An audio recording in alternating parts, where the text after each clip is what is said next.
Hello. It's been a busy week at Casa del Glover. We've been visiting with friends. We've been going out. My lovely daughter, the career girl, her boyfriend's mother came into town. So we had such a wonderful lunch with her on Sunday and just enjoyed the atmosphere of the restaurant. It really felt like you were on a little holiday. So it's been a really lovely time, and we've been plotting a few other things in our lives, me and the physicist, and busy. But before I move into what I really want to talk about today, I just want to recap the transformation challenge that I've been working on with the help of the Zepbound. I am now on 10 milligram dosage per week, and we're considering maybe bumping up, but we're not 100% sure. We're both on the same dosage, the physicist and I. But another thing that's really important when you're getting older and heading into your 60s and 70s and beyond, you need to really be careful about falling. And if you lose too much muscle mass, that could make you weak. And falling creates broken bones, particularly hips in women. And once you're in the hospital, that's often you're gonna get sicker. So we're debating, we're gonna talk to our doctor about it. I feel good at this weight. I'd love to be on the south side of 160. That would be amazing. I haven't seen that number since since I moved to Madison, Alabama all these years ago. So at any rate, that's what we're thinking about now. And also just trying to get enough protein in. It is difficult. I'm going to make my wonderful overnight oats recipe again and get those together so that we can have that with the fortified lactose-free milk. And that will bump up our protein that way. We're eating a lot of the protein Kobani yogurt. It has 20 grams of protein in it. The physicist really likes it. And I like it too, but I kind of go through these phases where I'm like, I'm just really sick at eating this stuff. So it's been a bit of a challenge to have an interest in food. So that's where we're sort of at right now. The main thing is we want to protect our muscles, and we want to protect our health, and we want to be at our best as we head into the next decade. The one minor side effect that I've had since I started taking the Zepbound, and I only really noticed it starting around February or March, slight hair shedding, which is not unusual because you're losing weight, you've shocked your body, it's saying, wait a minute, what's going on? And I noticed it a little bit, so I talked to my hairdresser about it, and she said, yeah, I kind of noticed it when we did your hair this time. So I started taking this new product called Weem, W-E-E-M, and it's for hair, skin, and nails. My girlfriend and a critique editing partner told me about it because she was suffering the same side effect to another GL1 weight loss drug. And it seems to be helping. It's just 2 little gummies. It's not super cheap, but it's easy enough to eat. The flavor is fine. I'm also taking this Spoiled Child collagen supplement. You can take 1 to 2 tablespoons per day. It's refrigerated. It's also a little bit pricey. I'll be honest with you. I don't particularly like the flavor, but it's only a tablespoon, so I just lunk it back, and I think it's helping. And the other thing that I started using is Big Brew. It's an instant thickening styling treatment that works for just adding thickness to your hair when you're styling it. I love the Dry Bar products in general, so I started using them when I cut my hair all off last year in August. And it seems to be helping. I think my hair's looking pretty good. I didn't bother rolling it or anything today. I'm like, I don't care if I look like a gorgeous model or anything, even though I am still pursuing that. I'm taking acting classes and all the things and having fun. I've had a few auditions. I'm still trying to figure out when I'm going to look for things to audition for and when I'm going to do the auditions, because I am still a busy writer girl. I'm writing, I have a target of 1,000 words a day right now because I'm desperately trying to get a book finished before July 4th. Then things get kind of crazy again for a little while. So I really want to get this off to my editor and let her take a look at it while I'm doing the other things that I have to do during a slight little detour in my life. But in the meantime, I'm just busting my ass, working hard, writing hard, and I've been playing around with TikTok videos. I wish you could take TikTok videos and just download them and then put them back up on Instagram and on YouTube and not worry about copyright baloney and stuff, but you have to redo everything. So right now I'm sort of focused on the TikTok because I really don't know what I'm doing. I'm considering getting CapCut, but it's $10 a month or $89 for just the next level up from free. And I don't know if I have the bandwidth to learn yet another thing. So my little TikTok videos are kind of rudimentary. I'm using their templates, but I'm having fun with it. And I actually really like the platform. I didn't think I would, and I really like it. It seems to be a pretty safe and happy place to be.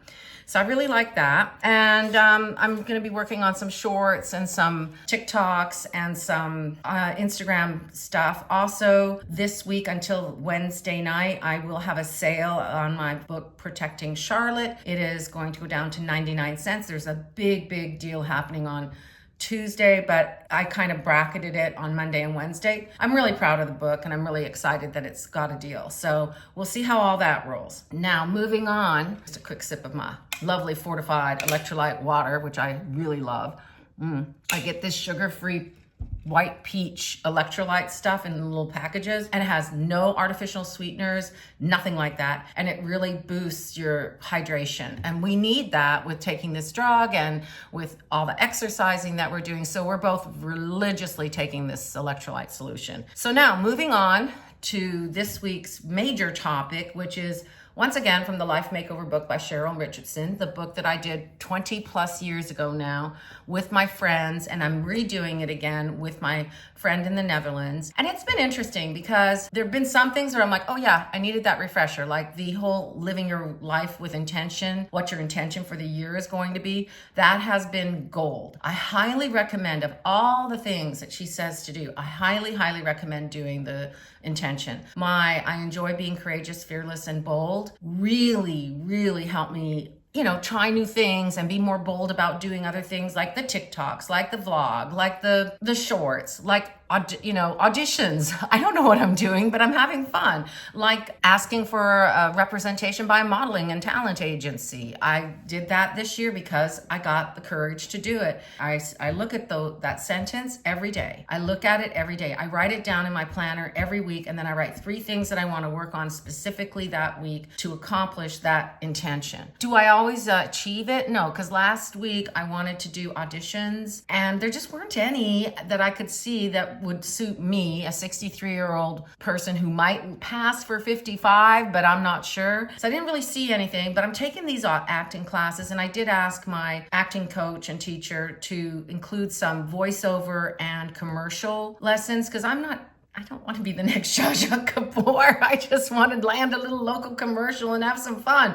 I don't have time to do movies and stuff like that. Like, this is not my end goal here. My goal is just to land a couple of commercials, meet some new people, have some fun, enjoy it for what it is. Now, she does have a voiceover and commercial class, so I might look at that probably for August, because I'm super duper busy in July. We just have a ton going on. So getting into the Life Makeover book, the chapter that we did was chapter 25, I believe. Yep, chapter 25, and it was called, Are You a Spiritual Pioneer? And in reading it, one of the things I took away from it was my girlfriend and I have already pretty much mastered many of the suggestions and ways of living that she suggests in this particular chapter, pretty much throughout much of the book. Like, there have been some bigger changes that we've made, like doing the intention for the year, and a few other small things that we've done. But in general, it's almost like, pat yourself on the back, kids. We're doing all right. It's still good to be reminded about it, though, because every season you will come across people who are not living their lives with intention, or whose values are not aligned with your values. And at a certain point, you have to learn when to cut loose from those situations so that you can be with people who are intentionally living their lives, who are filled with integrity, who are authentic. And it doesn't matter their age, it doesn't matter what stage of life they're in, but you just want to make sure you're surrounding yourself with authentic, good people, because not everybody in the world is good. In the book, Cheryl Richardson talks about how relationships are important. Putting relationships before results is meaning that you live with integrity and authenticity, and that you care more about the greater community than you do about money and, making sales, or sometimes, in some cases, intentionally, people hurt people because they have nothing else going in their lives. So they're not living lives of integrity. They're living lives of chaos and just drama, I guess. But I don't know. It's not for me. But if you do live your life with integrity, and if you do put relationships first, and you look for those relationships with people who are aligned with your values, they don't have to be exactly like you. Like, I love the spice of life is having friends that do all kinds of different things, but their core values are the same. Like, they're honest, they're good, they try to live their best lives, they're not going out of their way to make people miserable. Sure, we all make mistakes, but the truth of the matter is everybody makes mistakes. It's how you start the day that matters. I don't wake up in the morning, put my feet on the ground and say, oh, today I'm going to make somebody's life miserable. I might by accident, or I might react poorly to a situation. I'm not perfect. I never will be, but I won't start the day that way. And I feel bad if something like that happens. I don't like it when I fail in that way. To me, that's something I try to consciously work on. My hair's being really goofy because I didn't roll it today, so it's kind of funky. So you're gonna see me playing with it all through this video probably. But I think that's one of the things that's really important, that if you start your day off wanting to add spiritual value to the world, you start your day off every day wanting to live a life of integrity, of trust, of honesty, and of authenticity. I think it's really important. And don't be the opposite of that. Avoid people who are the opposite of that. I don't care if they're family or friends that you've had for 100 years. If they start acting not with integrity and authenticity, then they don't need to be in your world. You need to walk away from it. So at any rate, I feel like that's a very important quality to have. And, I WhatsApped my friend and I was like, yeah, I think we can give ourselves high fives over this. I think we both have very strong friend circles. We have people who rely on us. We do good things in the community. We do good things for our neighbors and friends and family. And I feel like in general, that's why we have such amazing friends and such really good family members who give back equally to us, because we do the work. We're the instigators. We've realized that too. We get the balls rolling. And a lot of times if we don't initiate, things don't happen. So that's something that I consciously am aware of. And I feel like other people aren't as adept at it, or it's just out of their bandwidth. And it is totally in my bandwidth to bring people together. I love creating community. That was one of my words one year, that I wanted to create community right after the pandemic, and it worked. Basically we just said yes to everything. So it was fun. So if you have a willingness to try things differently, and that will just set yourself apart from the rest of the herd. And you'll have the courage and strength and character, as Cheryl Richardson says, to stand up to ridicule and criticism. You're more interested in honoring your integrity, in honoring the greater good, than you are in being well liked. I don't have to be everybody's friend, and I'm not going to be everybody's friend. Some people just don't like me for whatever reason. I had a friend say to me once, it's because you have a lot of woo. And by woo, she meant I can walk into a room and I can own it if I really want to.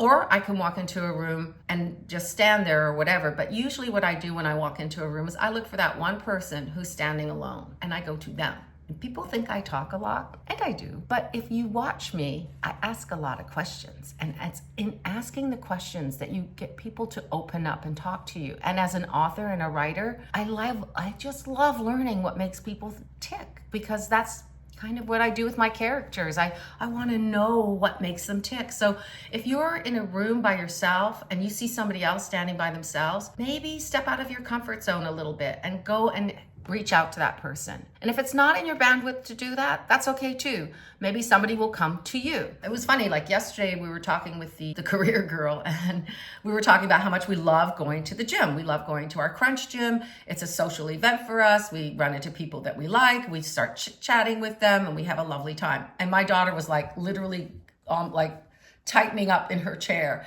And we looked at her, we're like, oh, you don't like that? She goes, oh no, I don't want anybody to come talk to me when I'm working out at the gym.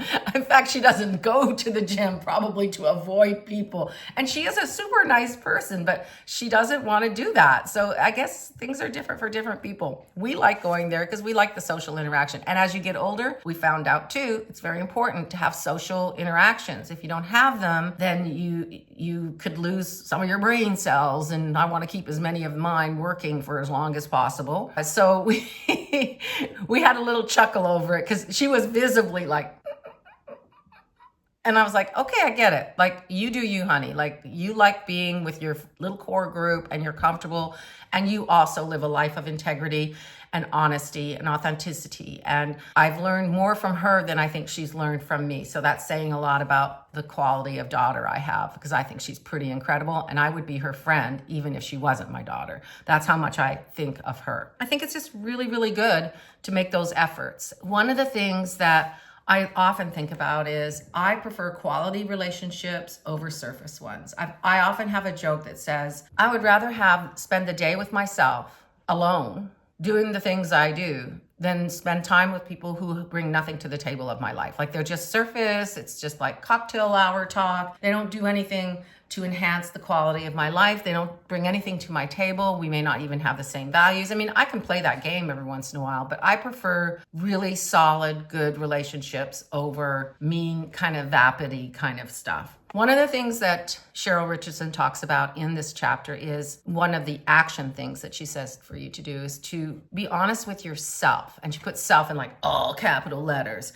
Be true to yourself. To who you are, whoever you are, be true to yourself and release people who aren't aligned with your values. You don't have to tell them you're doing it. You can just quietly move out of their lives. And that's something that I've been learning to do and have done for many, many, many, many years. And I'm continuing to do that. I don't have to do it as often because I have a lot of my radar is strong now. So I can usually spot something that won't work out for me one way or another pretty quickly. But when I was younger, in my 30s and 40s and 20s, I did, you're trying to be everybody's friend and make friends, and when you're moving, you're starting all over again, so you put yourself out there a little bit more, and it makes it a little bit harder to discern when you're in the middle of raising children and doing all the things, who really is aligned with you. And sometimes that's a trial and error kind of a situation. But in general, I think I'm doing pretty good with that. Kudos to me and my girlfriend. I think we're doing great. I hope that you all are doing great and that you're all able to live your best lives, that you can be honest and authentic with your friends and your family, and that if you have people in your world that are not aligned with your values, that you have figured out how to eliminate that kind of problem from your life so that you can continue to bring more good things into your life. Like, to me, it's like weeding a garden.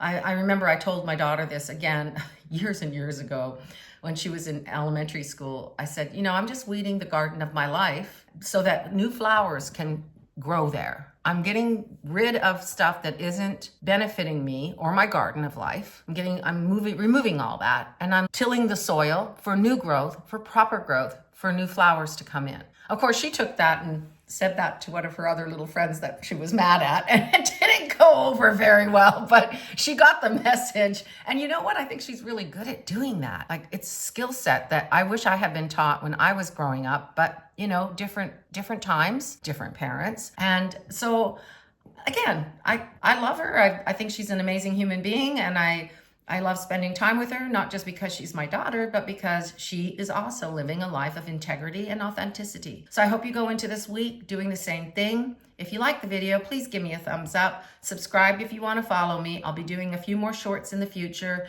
playing around with TikTok, doing all the things, and I'll keep you posted on my acting. Who knows? Maybe I will be the next Zsa Zsa Gabor.